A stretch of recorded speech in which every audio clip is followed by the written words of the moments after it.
Discussions in Depth Psychology is powered by Pacifica Graduate Institute. Your host is Bonnie Bright. Hello, everyone, and welcome to Discussions in Depth Psychology, powered by Pacifica Graduate Institute. I'm Bonnie Bright, and I'm also a graduate of the Depth Psychology program at Pacifica, and I'm very excited to be able to bring you this series where we really look at some of the amazing individuals and topics that are emerging in the depth psychology field.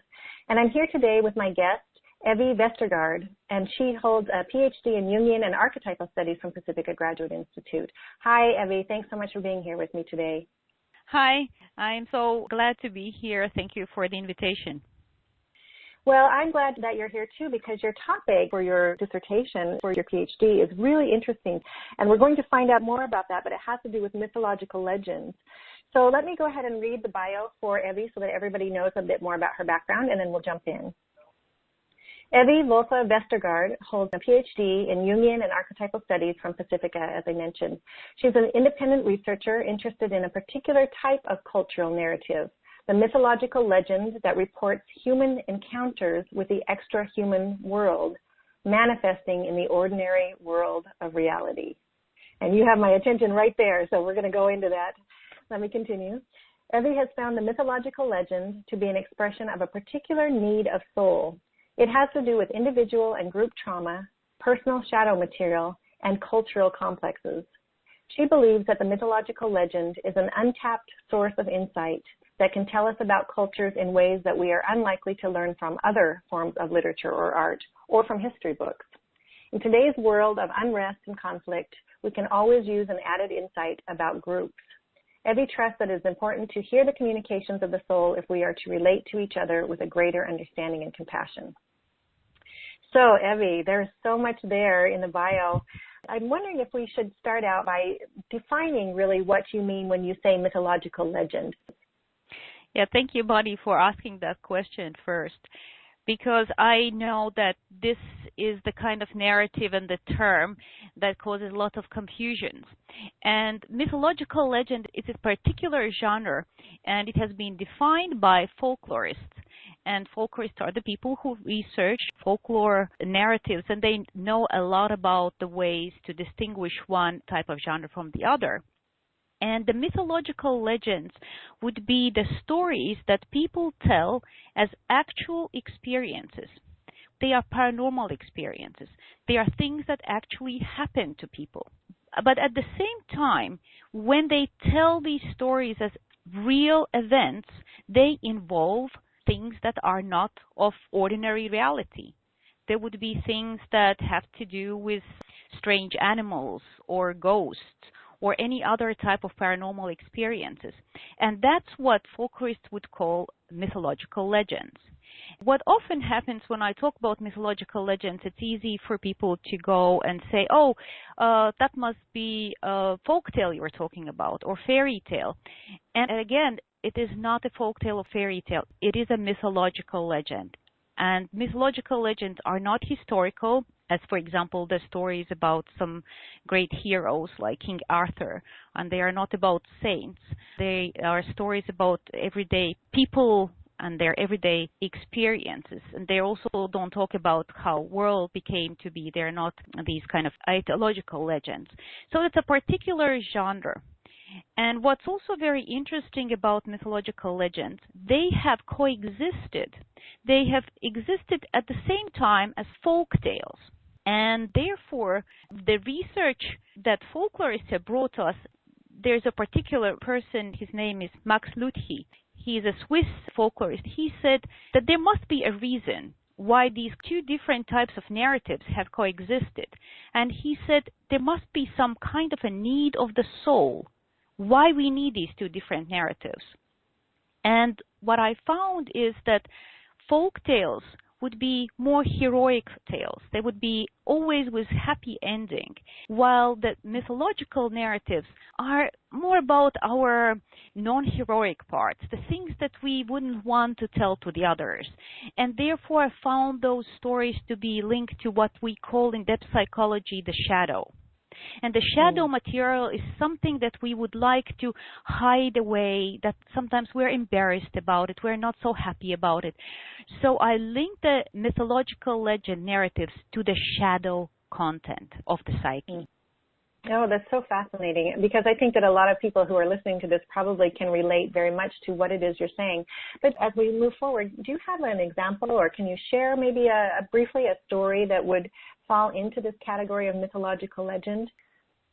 Okay, let me tell you a Latvian mythological legend. I guess maybe I first need to say that my dissertation topic was related to my native country, to my native culture, which is Latvian. And all the stories that I did research on at that time were Latvian. Now I have expanded my research to include other countries as well, and I'm looking at South Africa and United States. But let me start here with a very short report. As remember, again, these are real events people are reporting. So this is a farmer. He drove to the capital. He wanted to buy a dragon. He went into a little shop where dragons were sold, and he asked for a dragon. The shop clerk gave him a paper bundle saying that the dragon is in there. The farmer was very happy. He gave the payment, got his dragon, and he went home cheerfully. On the way home, he got really curious, and he wanted to open up the bundle and to see the dragon. When he opened up the bundle, he found no dragon, but there was horse dung. He was so mad about such trickery, he threw the bundle into the forest. So this is a story. This is a kind of a story you would hear as an actual happening. It actually happened to someone. And when I read a story like that, the thing that came to my mind was something that Jung said. He said, Mercurius is found in the dung heap. And what is Mercurius? Mercurius, again, is the shadow content of the psyche that can be both disturbing and something that we want to hide away and not show others. But it can also be the very nourishing, fertile ground for something new to grow. And if I may, I could tell you a dream that occurred to me as I was starting to research these stories. In this dream, I'm visiting my father, and my father passed away when I was 14 years old. But in my dream, I'm visiting my father, and he is in the kitchen. He is cooking something on the pan. On this pan, I see there is something greenish, brownish, very unappetizing mass. And the thought that comes to me is, I have to go and get the missing ingredient. And that's my dream.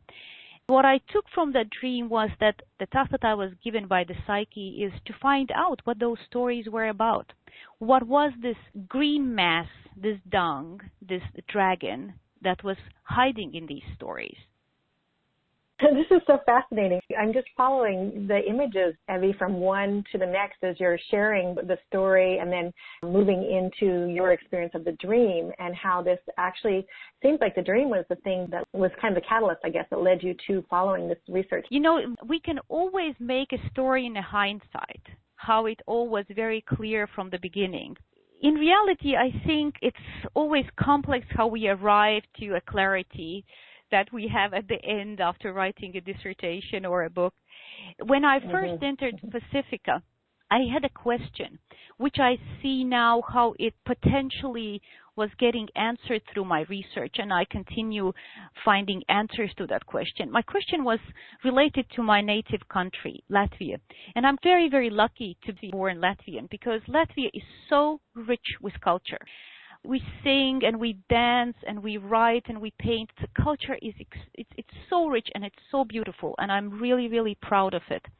And what I also find is when we can organize enormous, wonderful, great cultural events like 20,000 people getting together and singing and dancing on the stage. That's something that happens every 5 years in Latvia. There is a song and dance festival. At the same time, Latvians struggle with economy, and there's a lot of problems and issues that are surrounding finances and economic questions. And I was wondering, how can it be that on one hand we can be so successful when it comes to arts and really successful events, financially successful events when they relate to art, and on the other hand we're struggling in other areas. So that was my question. And the interesting thing that happened as I was researching the legends, the book of legends just landed on my table as I was thinking about my dissertation topic. As I was reading through the many legends, I found one interesting thing. Many legends talk about money. And when they talk about money, they tell us that we have a complex relationship with money. And this is something that Latvian folklorists have also found, that Latvians are not sort of true owners of the money. And as this one story I was telling you shows, there's this idea that somehow the wealth and the riches, they are somewhere else. You have to go and get them. You have to go to the city, and then you have to get it from someone else. And when you get it, it can still turn out not to be what you were looking for. And there are numerous legends around the same topic.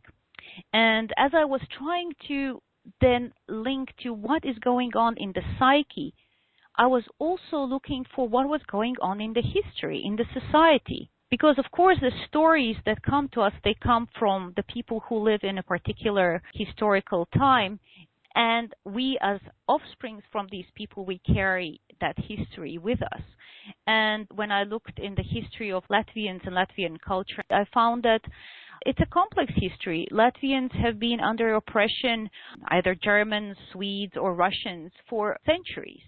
So in a way, there has been this issue with not being the owners of one's own place or country or whatever type of riches there would be. So Latvia is a very young country. It has reestablished its independence only in 1991. And being aware that we have this history that comes through the stories, which tell us that we have a complex relationship with money, I think it's very important information to have as we're moving on. Mm-hmm. Right. If you can make that explicit maybe to people within the culture, then they themselves could begin to understand their own relationships to money and also what history is telling them. And by history, I don't mean real occurrences because, as you pointed out, of course, these mythological legends are not necessarily historical. But there is this record that presents a theme that people could really, truly learn from. It's a kind of wisdom, I think, that is passed down through the generations. Yeah, exactly. There is a wisdom that we would otherwise not know about. And talking about shadow material, which is always unpleasant, through the stories, I think is one of the ways that we can allow ourselves to speak about things which would otherwise would be unpleasant. Yes, and I think the most interesting thing to me about this, of course, I mean, in the field of depth psychology, this is probably something that grabs everybody's attention, but it's like, where did these stories come from, right? Nobody sat down and said, okay, we're going to make a story that teaches people about our relationship to money. Instead, these stories seem to have just emerged over time. So where are they coming from exactly? And you mentioned in your original bio, which I read to everybody, that what you found is that these mythological legends have to do with individual and group trauma, personal shadow material, which you have talked about a little bit, and cultural complexes. So I'm assuming that this is a great example, actually, of one of the cultural complexes that you have been able to identify and uncover through the course of your work. So if we look at that wisdom from the unconscious that seems to be coming through these stories in particular, can you say more about the third item there that you had mentioned? You said it has to do with individual and group trauma. Are there any specific examples, or how did you discover that trauma was a piece of these stories that they're emerging? I believe that these stories are similar to dreams, to individual person's dreams. And if one person tells you a story and another person tells you a similar story, and then suddenly they become the narratives that the entire group tells and retells. So that's a very important piece of information to keep in mind as we're thinking about the mythological legends. There was something that I tried to avoid very much as I was first looking through these legends, and that was treating them or seeing trauma in them. And I think it was my personal resistance to trauma and saying, I have been traumatized, or my country or my culture or my people have been traumatized.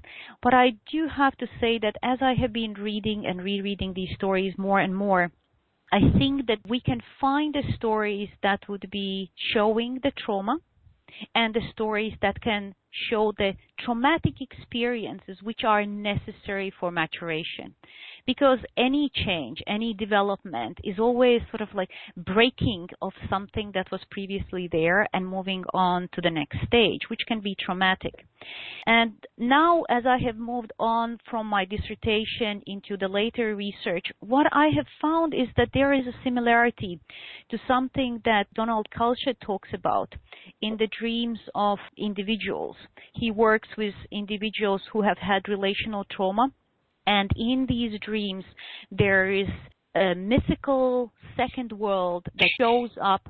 It's a helpful act where the mythical beings show up to help the individuals in situations where the external world is too much. And if you think about the history of people, for example, Latvians, or there can be other cultures and groups we could mention, but where you have a history where people are struggling, they are never the owners of their own place, and there is always some strong neighbors that come in and take what belongs to the land and what belongs to the people. So there can be this traumatic experience, very similar to the relational experience that Culshaw talks about on individual level. I see that same kind of dynamics happening on a cultural level and showing up in these stories. And when that kind of dynamic shows up, then the helpful mythical beings, they turn into prosecutors. They are no longer helpful. They're sort of hunting and attacking the person until there is no escape from those originally helpful entities that have turned malevolent. And that's one group of stories and one group of mythological legends that show exactly that kind of dynamics. And the other group, which is, again, as I mentioned, related to the maturation, I link them to the experiences of synchronicities, to what Joe Cambry has spoken about. And when Joe Cambry spoke about synchronicities, he said they are breaks in symmetry. And Joe Cambry, he's a chemist, I believe, so he understands the natural world. And he says that when the new forms of complex adaptive systems come to be, the previous forms have to break. And these breaks, they are unpleasant, they are traumatic. And these events could be in human life, they could be the experience of death or coming of age or birth or getting married.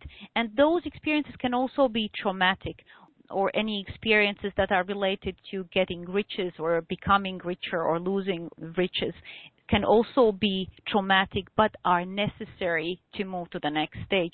So my later research have found that we can, if we read many of these stories, we can find those two paths, so those two trends in the mythological legends. Yeah, I can definitely see that. And what is occurring to me as you're talking is that these mythological legends actually seem to serve as almost like portals to an initiatory process in which, when we encounter the stories on some level, we are ourselves perhaps initiated into a new space in which, that opening takes place and something new can happen. So speaking of synchronicities, it's not like the story itself is necessarily a synchronicity, although the ones that you found, there seem to have been synchronistic elements about them. But it seems like it's almost an initiatory process that allows that much needed change for the maturation process that you mentioned to happen, whether it's for the individual or for the collective. Yeah, I think there's both things. One thing is that the reports are about paranormal experiences. When someone is telling the person had an encounter with the devil, or there was a ghost showing up, or there was a snake flying around and looking into all the windows and looking for the master of the house, those are paranormal experiences that people are reporting. And as we know, Jung himself linked paranormal experiences to synchronicities. Those are the maturational moments when something new has to come. As we know, Jung himself had experiences in his house where there were strange things going on, doors opening and sounds happening. And that was at the time when new ideas were coming to him, and they ended up to be basically essential elements for the depth psychology or the analytical psychology that we know of. So these kind of experiences are paranormal experiences, synchronicities, where there is seemingly no causal relationship, and they happen in the material world and this non-ordinary reality, and can grow from there. At the same time, the stories themselves can be very disturbing when we hear them. John Beebe said there is this trickster art. When we hear the stories themselves can disturb us. They can put us in the state of wanting to resist or sort of fight against them. They wake us up for another set of ideas, another set of attitudes. Susan Rowland said that they break linear judgment. So we no longer can think the way we thought before. Our thoughts change, our ideas change, how we relate to things change. John Beebe said something about that these works can be perplexing and maddening as we are trying to comprehend. So what's really going on? What is happening? Can it really be? How can you tell me this is real? It cannot be real. You can't tell me the snakes are flying, And at the same time, the person tells it did happen. And so it's really working on two planes. Yes, and I can validate that actually has been my experience so far, even in just hearing the story that you shared earlier in our conversation about the man going to the store to buy the dragon. And then as he was on his way home and opened the package, there was no dragon in there. And so I experienced my own sort of tricksterish kind of, I don't know if it was disappointment or surprise or what, because I was really expecting the dragon to be in there and not the horse dung, as you mentioned. So I guess there's a part of me that wants you to kind of put me out of my suffering here in the sense of trying to understand where the dragon is and why it didn't show up in that and what that actually means from either a personal or a psychological standpoint, I guess. Did you have that same kind of experience on reading that story? Talk a little bit more about the tricksterish aspect of that. Yeah, I had a lot of trickster experiences when I was reading these stories. I would read a story and there would be a moment where I would think, oh, this is what it means. I understand it. And then the next moment, I would be so confused and would be really struggling to understand what is this story trying to tell? Because I would continuously have to keep in mind that the person who told the story told it as an actual happening. And if it really happened, so what was going on? And then I think it's very important to mention that the folklorists have been struggling for the longest time, and I think that struggle has not been resolved yet, to define this genre of folklore. Someone has said that it's an so tricky butterfly. It sort of seems to fly away and escape. There's a lot of discussion about belief and truth, whether it's true, whether one believes in it or not. And I think that this is where the depth psychology can really come in and help. And that's the benefit of combining the different fields of studies and different disciplines. Because when we start understanding these stories psychologically, we no longer need to struggle whether this is true, whether it's something that we need to believe in, because it's a true event psychologically. It's a reality for the psyche. Yet, it's true. If you don't look at it from a depth psychological perspective, I'm sure it's very easy for people to dismiss these kinds of stories. On the other hand, I feel like in our culture that there is a real sort of fascination for when certain of these sorts of stories arise, and perhaps it has to do with the extra-human world that manifests into the ordinary world of reality, because there is such a fascination with things like ghosts and otherworldly beings like vampires and zombies and those sorts of things, but also for magic. If you look at things like the Harry Potter series that was so popular, we really have a hunger for this kind of information. And I don't know that you can make an exact comparison between mythological legends such as you have studied in your research and maybe these more contemporary books and films and that sort of thing. But How do you think that we can look at this from a contemporary standpoint, and particularly maybe in the U.S.? And I know that's kind of an unfair question, but you said you had expanded your research to include other cultures, and I just wondered, of course, those of us who are living in the U.S., and both you and I are at this point, it seems so tempting to try to apply this to make it relevant for what we're experiencing on a daily basis, which is a lot of conflict and unrest, and I know that's going on all over the world. So do you have more to say about that? Yeah, I think that there is a lot of folklore coming through film or the things that people are attracted to, especially in the U.S., things that are more like fairy tales. There are things that have happy endings where it's all about, and they lived happily ever after type of scenarios. And the mythological legend does the opposite. It's almost saying don't rush there, don't go there to that happy ending without thinking what happened on the road to the happy ending. The mythological legend asks you to pause and reflect, and that is what's often missing. There is sort of this push towards somewhere else, to get somewhere else, to get to the winning end. And what we can learn from these stories is the ability to stay where it's unpleasant sometimes, where we don't know the answer, and stay with that question. Be confused and find the answer in the confusion without saying, oh, that's unpleasant, I just want to get away from it. Let me go and get to the place where it makes me feel good.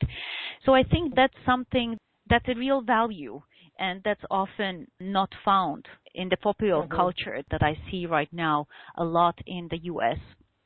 Where the mythological legends do come through, it's more about the stories that an individual person would tell you now, more contemporary story, a person who would report to you about a haunted house. And that person would not definitely want to go on a record and wouldn't want to announce it very loudly. Those are the kind of stories at one point, maybe 50 years from now or 100 years from now, we would be able to tell as mythological legends of the U.S. today. But we don't get to hear about them because people would be very much avoiding those stories because it's embarrassing to tell those stories. And an interesting thing about one of the big legend researchers, Linda Degg, who did a lot of legend research, she was asked, someone in the U.S. asked her this question, are you a witch? Because she researches all these legends about the witches. And I really like that she said that she was not a witch. She said that she was a researcher and that the people told the stories about witches. And therefore, she as a researcher was interested in finding out. And I like this answer that Linda Degg gave because I sometimes also feel the same way, that it's hard for me to tell random people that I'm doing research about paranormal experiences that people have today or in the past and what it means for the psyche. It's not an easy subject to talk about. Yes, and I think it goes back on some level to what you just referenced about how we all want the happy ending, or we want things to be smooth. We don't want the conflict.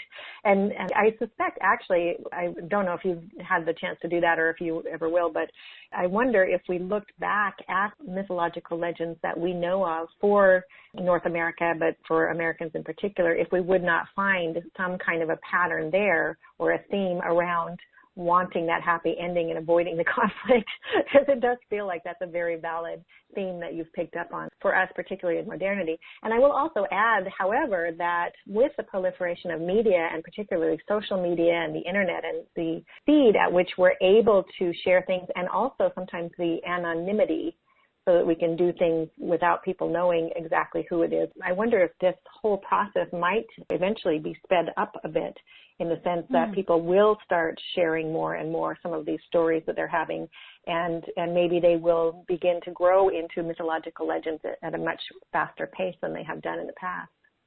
Yeah, that could definitely be, and that would be a very interesting process to observe.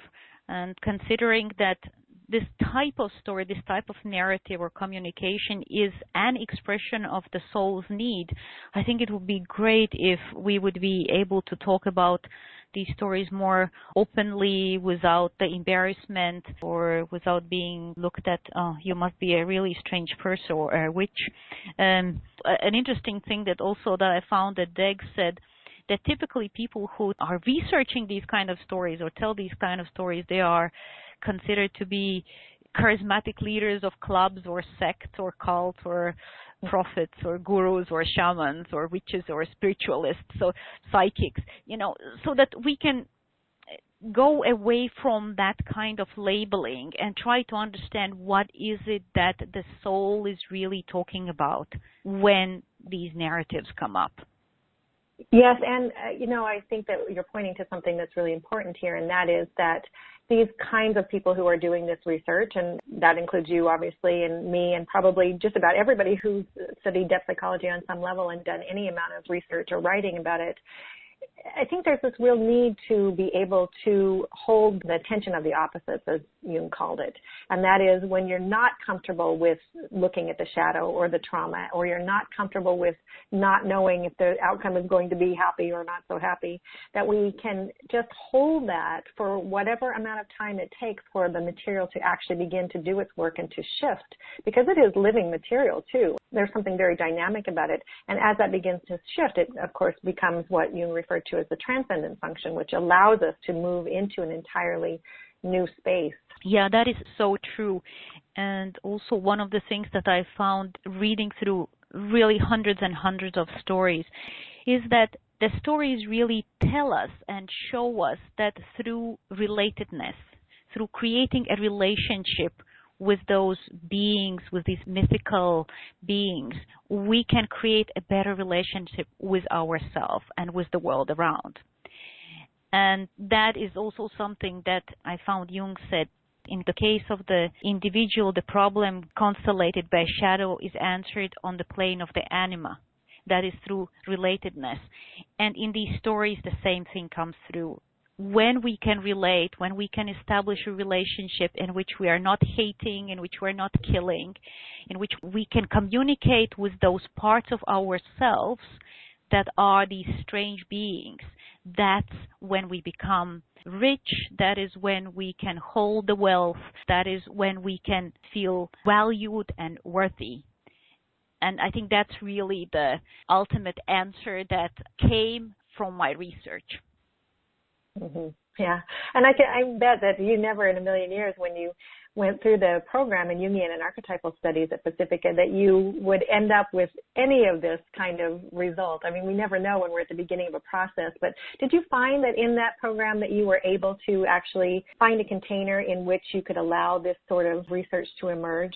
Did you feel like your process was supported in a particular way at Pacifica?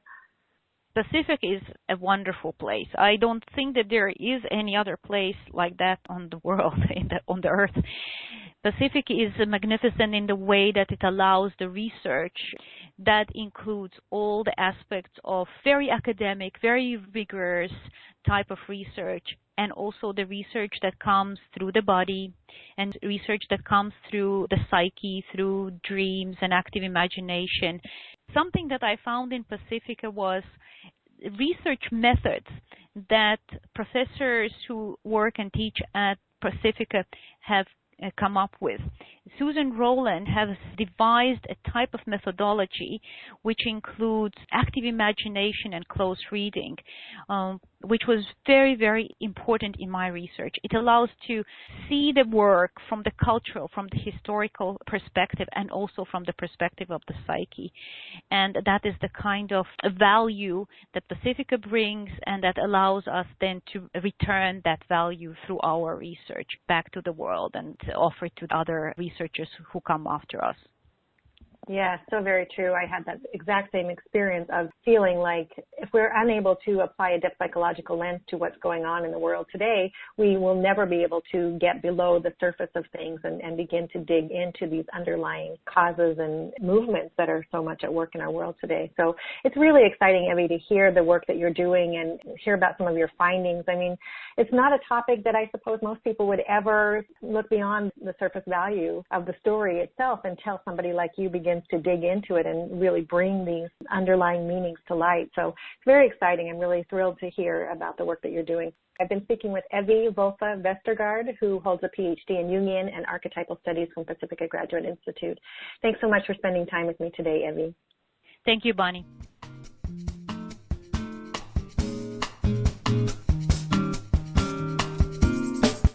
You've been listening to Discussions in Depth Psychology, powered by Pacifica Graduate Institute with host Bonnie Bright.